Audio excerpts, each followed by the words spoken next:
فاصبر علی ما یقولون، یہ آیات جو اب آ رہی ہیں ان کی بڑی مشابہت ہے سورہ ہجر کی آخری جو 15 آیات تھی ان کے ساتھ۔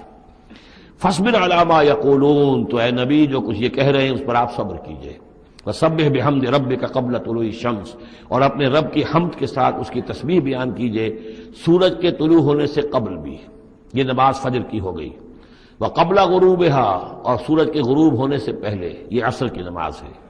ومن آناء اللیل فسبح، اور یہ کہ رات کے حصوں میں، کچھ گھڑیوں میں رات کے، اس میں بھی آپ اللہ کی تسبیح کیجئے۔ یہ مغرب اور عشاء ہو گئی۔ وہ اطراف النہار، اور نہار کے دونوں سروں پر یا دونوں اطراف میں، یہ ہے سورج کے ڈھلنے کے ادھر ظہر ہے۔ اور ایک اور نماز بھی ہے جس کو صلاۃ الضحیٰ کہتے ہیں، یا جس کو چاشت کی نماز کہتے ہیں، لیکن وہ فرض نہیں ہے۔ جتنی یہ نصف النہار سے ڈھل کر یعنی شام کی طرف جتنی دور پہ ہے فاصلے پر ظہر، اتنی ہی نصف النہار سے قبل وہ چاشت کی نماز ہے، لیکن یہ کہ وہ فرض نہیں ہے۔ نمازیں اصل میں 8 ہیں، 3 نمازوں کو فرض نہیں رکھا گیا، 5 کو فرض کیا گیا۔ نمازیں 8 ہیں اور وہ بڑی ایونلی ڈسٹریبیوٹڈ ہیں۔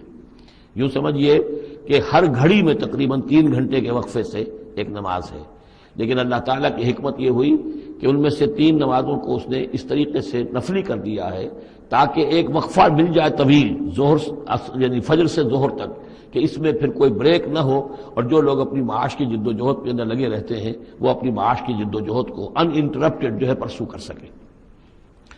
لعلک ترضی، اگر تم یہ کرو گے تو تم خود راضی ہو جاؤ گے، اللہ تعالیٰ تمہیں راضی کر دے گا۔